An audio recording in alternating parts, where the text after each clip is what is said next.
ಶ್ರೀ ಹರಿವಾಯುಗುರುಭ್ಯೋ ನಮಃ.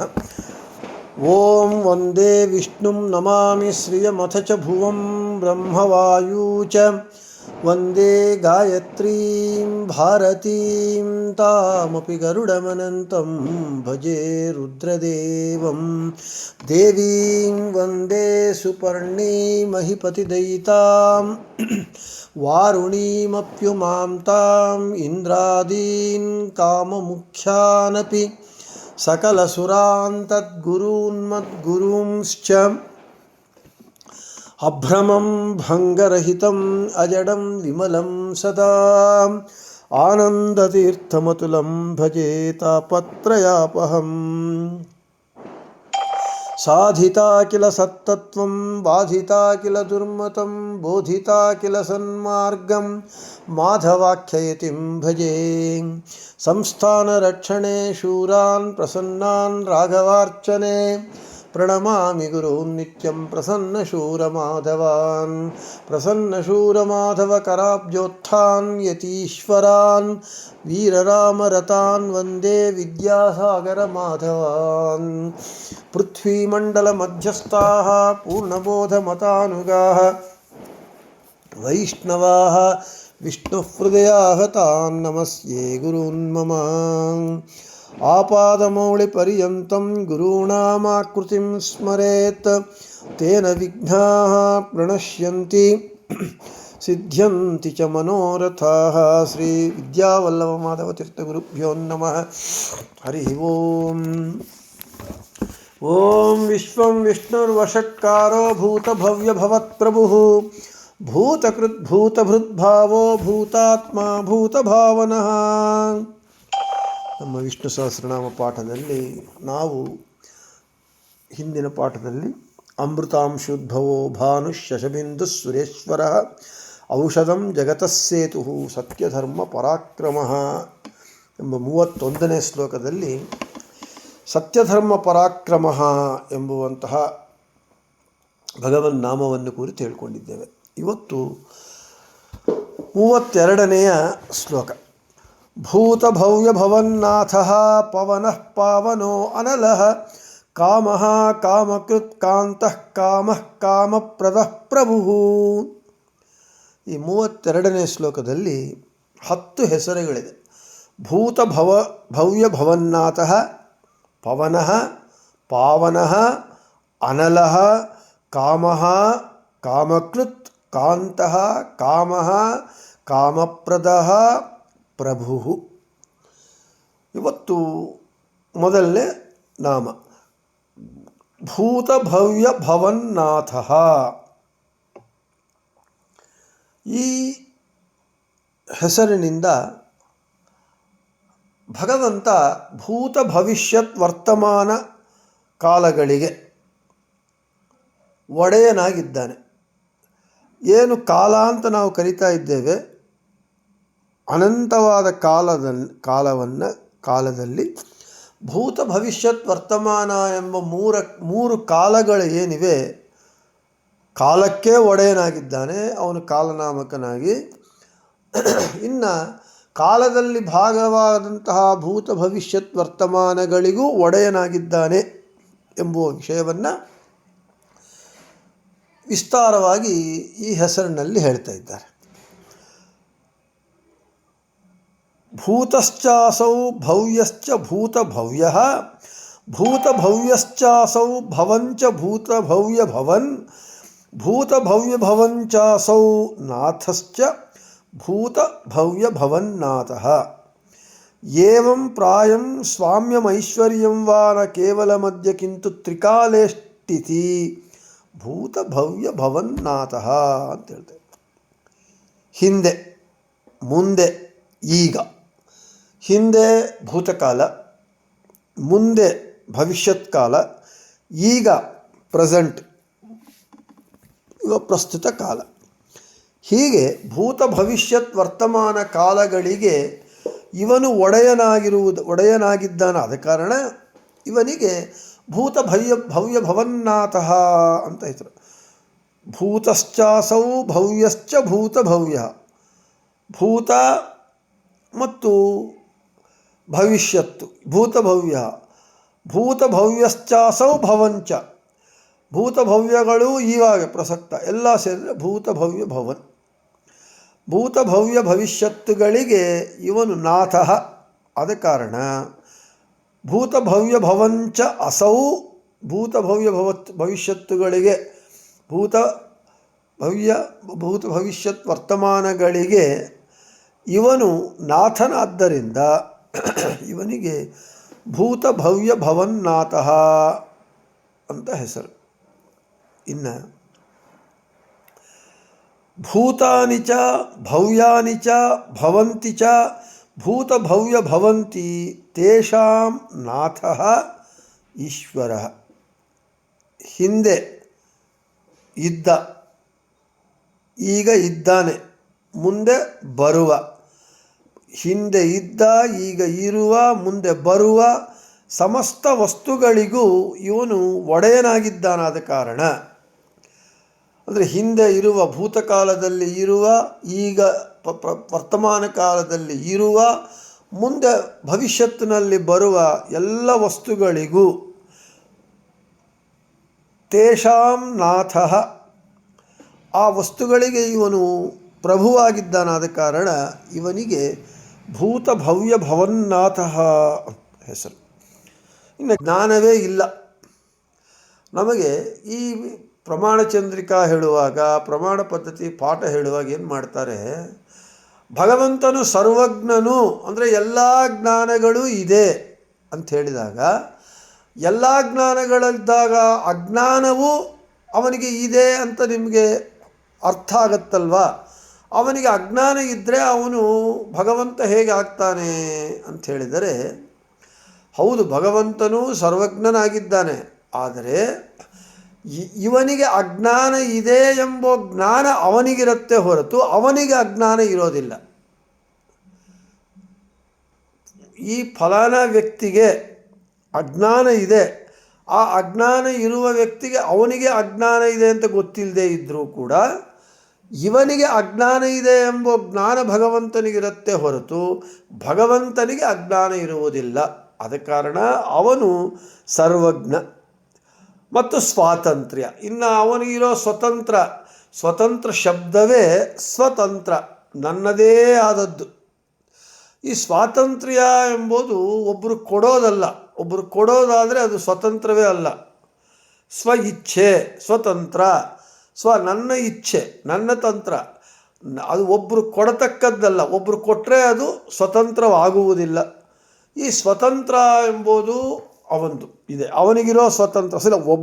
ಸ್ವತಂತ್ರ ತತ್ವದಲ್ಲಿ ಇರೋದು ಅವನೊಬ್ಬನೇ. ಅವನು ಬಿಟ್ಟರೆ ಸ್ವತಂತ್ರ ತತ್ವದಲ್ಲಿ ಅಕ್ಷರ ತತ್ವಳಾದ ಅವಿಭಕ್ತ ಕುಟುಂಬಿನಿಯಾದ ಸದಾ ಭಗವಂತನ ವಕ್ಷಸ್ಥಲವಾಸಿನಿಯಾದ ಲಕ್ಷ್ಮೀದೇವಿಗೂ ಸ್ವಾತಂತ್ರ್ಯ ಇಲ್ಲ.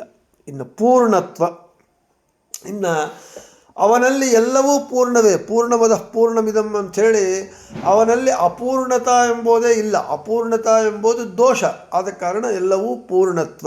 ಸರ್ವೋಪಜೀವ್ಯತ್ವ, ಎಲ್ಲರೂ ಅವನನ್ನೇ ಉಪಜೀವಿಸಿಕೊಂಡಿರಬೇಕು. ಅವನೇ, ಇನ್ನು ಅವನು ಬಿಟ್ಟರೆ ಯಾರೂ ಇಲ್ಲ. ಈ ಎಲ್ಲವೂ ಗುಣಗಳು ಅವನಲ್ಲಿ ಇದೆ. ಈ ಎಲ್ಲ ಗುಣಗಳನ್ನು ಒಳಗೊಂಡಿರುವಂತಹ, ಅಂದರೆ ಎಲ್ಲ ವಿತ್ ಆಲ್ ದೀಸ್ ಕ್ವಾಲಿಟೀಸ್, ಈ ಎಲ್ಲ ಗುಣಗಳ ಜೊತೆಗೆ ಅವನಿಗೆ ಈ ಗುಣಗಳಿಂದ ಕೂಡಿಕೊಂಡು ಈಶತ್ವ ಅಂದರೆ ಮಾಸ್ಟರ್, ಅವನು ಪ್ರಭುತ್ವ, ಎಲ್ಲರ ಮೇಲೆ ಅವನಿಗೆ ಆ ಈಶತ್ವ ಇದೆ. ಆ ಈಶತ್ವ ಹೇಗಿದೆ ಅಂತ ಹೇಳಿದರೆ ಸಹಜವಾಗಿದೆ. ಯಾರೋ ಒಬ್ಬರು ಕೊಟ್ಟರೆ ಅಲ್ಲ.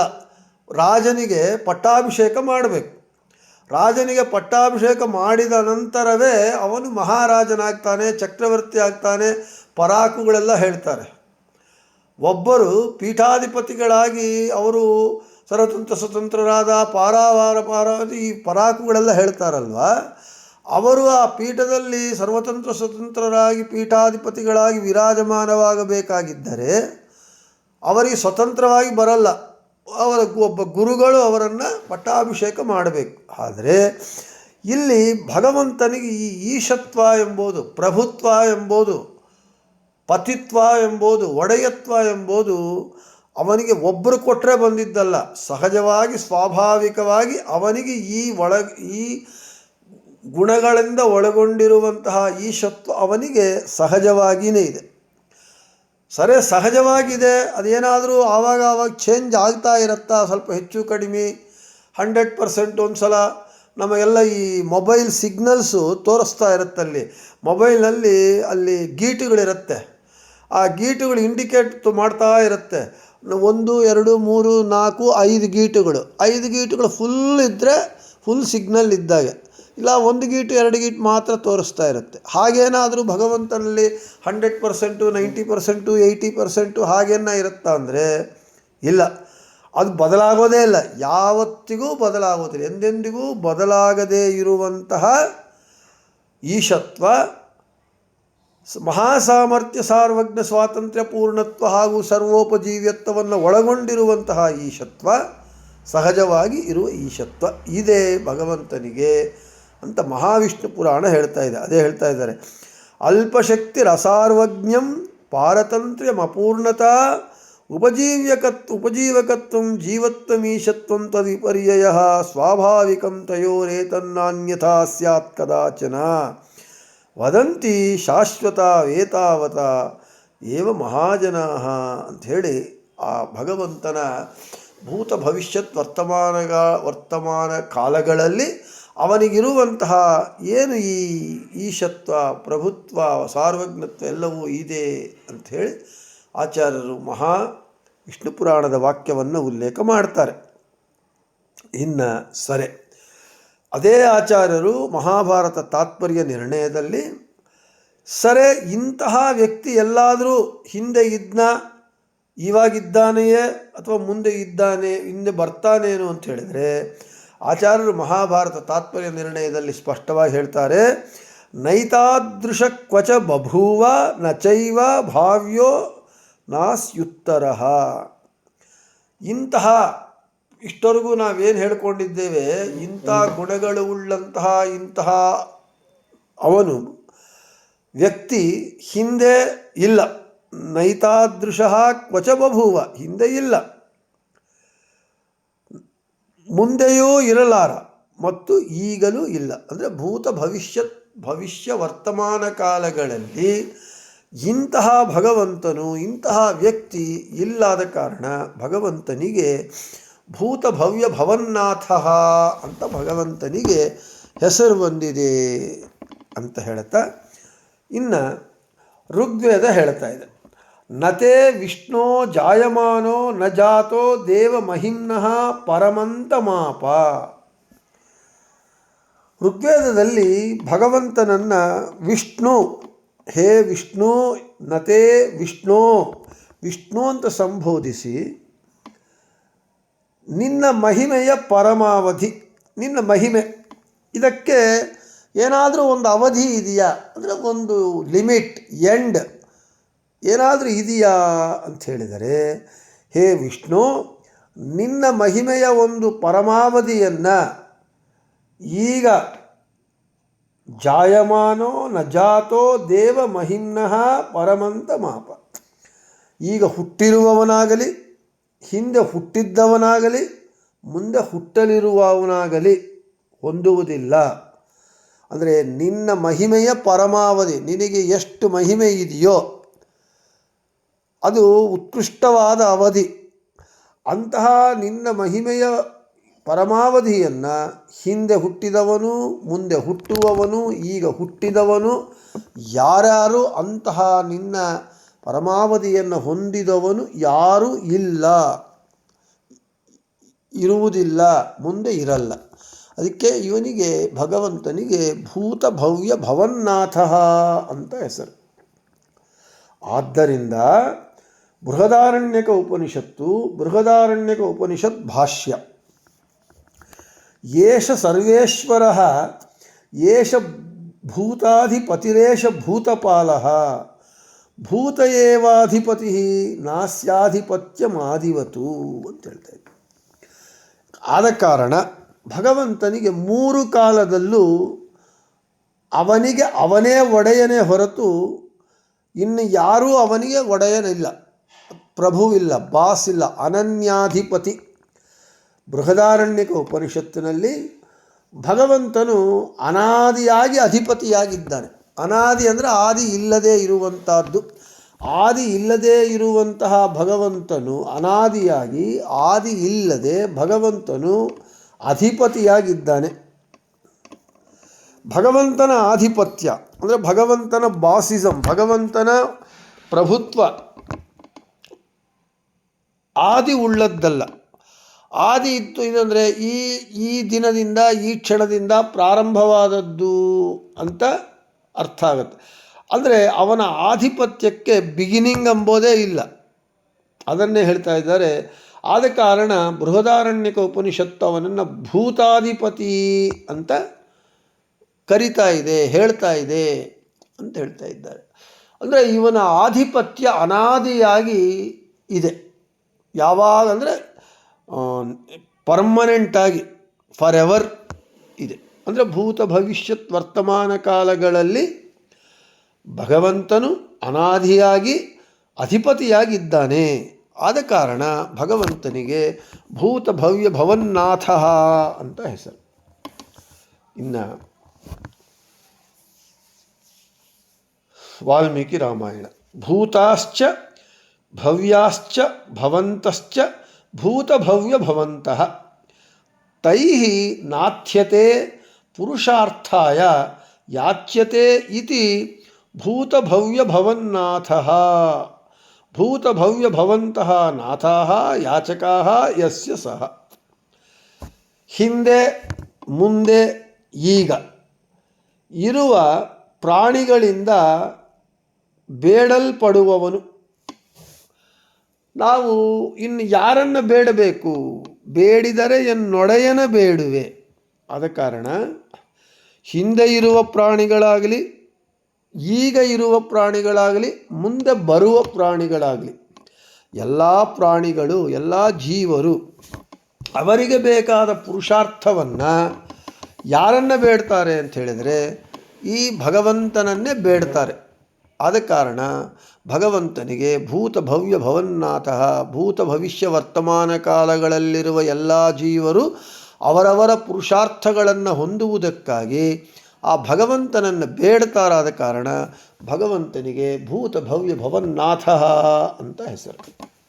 ಇನ್ನು ಭೂತ ಭವ್ಯ ಭವತಃ ನಾಥತಿ ಉಪತಪತಿ ಇತಿ ಭೂತ ಭವ್ಯ ಭವನ್ನಾಥ. ನಾಥೃ ಉಪತಾಪೇ ಉಪತಾಪೋ ರೋಗ ಪ್ರಯುಕ್ತ ಪೀಡಾ ಅಂತ ಹೇಳ್ತಾರೆ.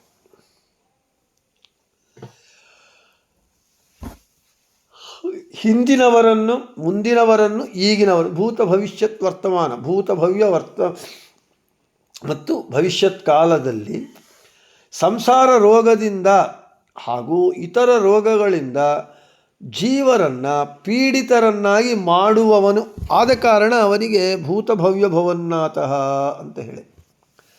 ಇದೇನ್ರಿ, ಅವನು ಜೀವರನ್ನು ಈ ಸಂಸಾರದಿಂದ ಮುಕ್ತರನ್ನಾಗಿ ಮಾಡಬೇಕೇ ಹೊರತು ಇದೇನು ಸಂಸಾರದಲ್ಲಿ ಇವನು ಬಂಧಿತರಾಗಿ ಸಂಸಾರದಿಂದ ಇವರನ್ನು ಭೂತ ಭವಿಷ್ಯತ್ ವರ್ತಮಾನ ಕಾಲ ಎಲ್ಲ ಕಾಲದಲ್ಲಿ ಇರುವ ಜೀವರನ್ನು ಸಂಸಾರ ಎಂಬ ರೋಗದಿಂದ, ಇತರ ರೋಗಗಳಿಂದ ಅವರು ಪೀಡಿತರಾಗುವಂತೆ ಮಾಡ್ತಾನೆ ಅಂತ ಹೇಳ್ತಾ ಇದ್ದಾರೆ. ಅಂದರೆ ಭವ ಬಂಧಕನು, ಭವ ಮೋಚಕನು. ನಾವು ಸಂಸಾರದಲ್ಲಿ ಬಂಧಿತರಾಗಬೇಕು ಅಂತ ಹೇಳಿದರೆ ಭಗವಂತನೇ ನಮ್ಮನ್ನು ಸಂಸಾರದಲ್ಲಿ ಬಂಧಿಸಬೇಕು. ನಾನು ಇಷ್ಟ ಮುಂಚೆಲ್ಲ ಹೇಳಿದಂತೆ ಅಸೃಜ್ಯ ಸ್ಥಿತಿಯಲ್ಲಿರುವ ಜೀವರನ್ನು ಅವರ ಮೇಲೆ ಕರುಣೆ, ಯಾರ ಮೇಲೆ ಅನಂತ ಅಸೃಜ್ಯ ಸ್ಥಿತಿಯಲ್ಲಿ ಅನಂತ ಜೀವರಾಶಿಗಳಿರ್ತಾರೆ, ಅಂತಹ ಜೀವರಾಶಿಗಳಲ್ಲಿ ಭಗವಂತನಿಗೆ ಯಾರ ಮೇಲೆ ಕರುಣೆ ಬರುತ್ತೋ ಅವರನ್ನು ಈ ಸೃಷ್ಟಿಗೆ, ಅಂದರೆ ಸಂಸಾರದಲ್ಲಿ ಅವನು ತರ್ತಾನೆ. ಸಂಸಾರದಲ್ಲಿ ತಂದು ಸಂಸಾರದಲ್ಲಿ ಅವರನ್ನು ಬಂಧಿತರನ್ನಾಗಿ ಮಾಡಿ ಅವರ ಪ್ರಾರಬ್ಧ ಕರ್ಮಾನುಸಾರ ಶುಭಾಶುಭ ಕರ್ಮ ಫಲಗಳನ್ನು ಕೊಡ್ತಾ ಅವರು ಅವರವರ ಸಾಧನೆ ಮಾಡಿಕೊಂಡು ಅವರವರು ಅವರವರ ಗತಿಗಳನ್ನು ಸೇರುವುದಕ್ಕಾಗಿಯೇ ಜೀವರನ್ನು ಇವನು ಸಂಸಾರದಲ್ಲಿ ಬಂಧಿಸುತ್ತಾನೆ. ಆದ ಕಾರಣ ಇಲ್ಲಿ ಅವನಿಗೆ ಭಗವಂತ ಏನು ಮಾಡ್ತಾನೆ, ಅವರಿಗೆ ಸಂಸಾರದಲ್ಲಿ ಹಾಕ್ತಾನೆ.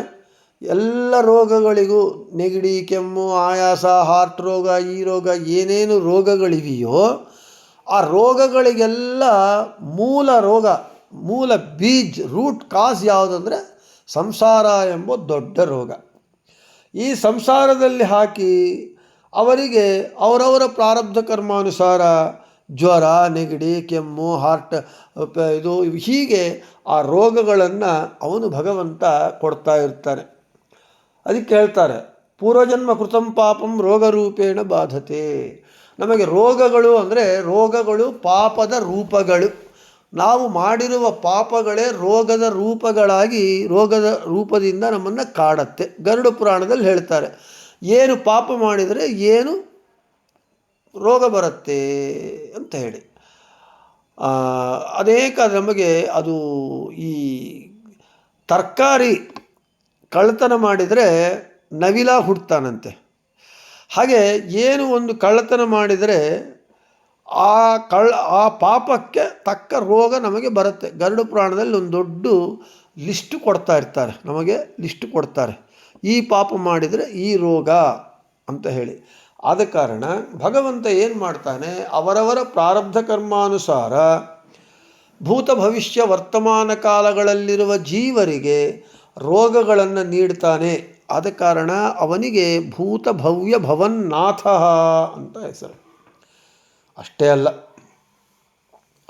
ಭೂತ ಭವ್ಯ ಭವತಃ ನಾಥತೆ ಆಶಾಸ್ತೆ ಇಮೇ ಮೇ ಭೂಯಾಸು ಇತಿ ಇಚ್ಛತೀತಿ ಭೂತ ಭವ್ಯ ಭವನ್ನಾಥ ಅಂತ ಹೇಳ್ತಾ ಇದ್ದೆ. ನಾನು ಇಷ್ಟು ಮುಂಚೆನೇ ಹೇಳಿದೆ, ಕಾಲತ್ರಯದ ಪ್ರಾಣಿಗಳು, ಭೂತ ಭವಿಷ್ಯ ವರ್ತಮಾನ ಕಾಲಗಳಲ್ಲಿರುವ ಎಲ್ಲ ಪ್ರಾಣಿಗಳನ್ನು ಅವುಗಳನ್ನು ಸೃಷ್ಟಿಸಬೇಕು ಅಂತ ತನಗೆ ಇಚ್ಛೆ ಪಡುವವನು. ಅಂದರೆ ಯಾವ ಪ್ರಾಣಿಗಳನ್ನು ತಾನು ಈ ಪ್ರಾಣಿಗಳನ್ನು ನಾನು ಸೃಷ್ಟಿ ಮಾಡಬೇಕು ಅಂತ ಇಚ್ಛೆ ಮಾಡು. ಯಾತಕ್ಕಾಗಿ? ಸೃಷ್ಟಿ ಸ್ಥಿತಿ ಸಂಹಾರ ನಿಯಮನ ಬಂಧ ಜ್ಞಾನ ಅಜ್ಞಾನ ಮೋಕ್ಷ ಎಂಬ 8 ಕಾರ್ಯಗಳು ಯಾವನು ಮಾಡ್ತಾನೋ ಅವನೇ ಭಗವಂತ. ಓಂ ಜನ್ಮಾದ್ಯಸ್ಯ ಯತಃ ಓಂ ಎಂಬುವಂತಹ ಸೂತ್ರ ಅದೇ ಹೇಳ್ತಾ ಇದೆ.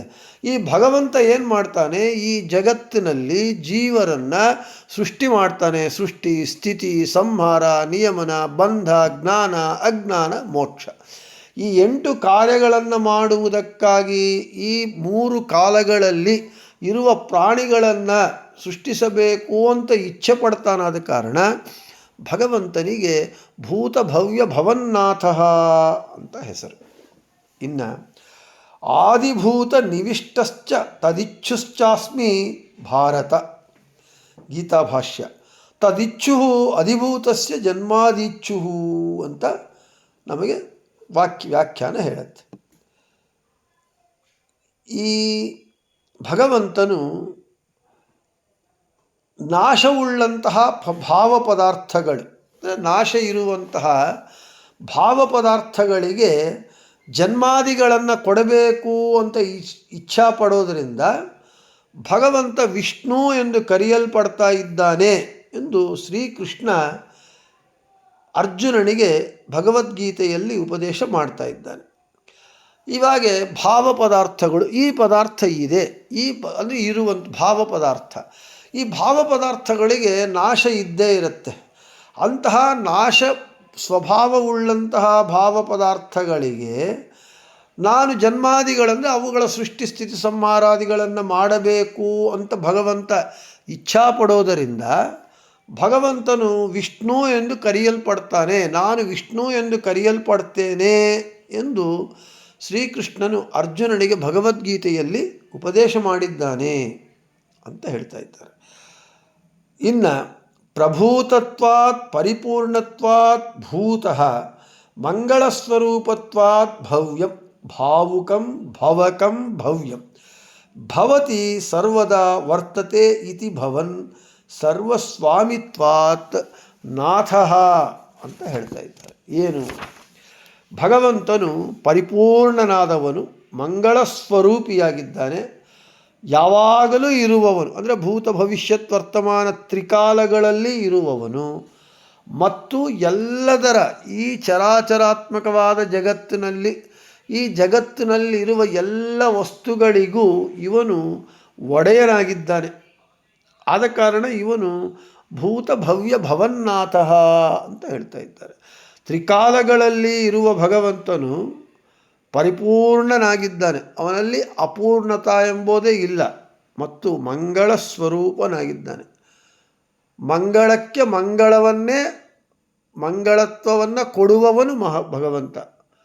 ಮತ್ತು ಹಿಂದೆ ಇದ್ದ, ಇವಾಗಿದ್ದ, ಮುಂದೆ ಇರಲ್ಲ ಎಂಬ ಮಾತೇ ಇಲ್ಲ, ಎಂದೆಂದಿಗೂ ಇರುವ ಭಗವಂತನವನು.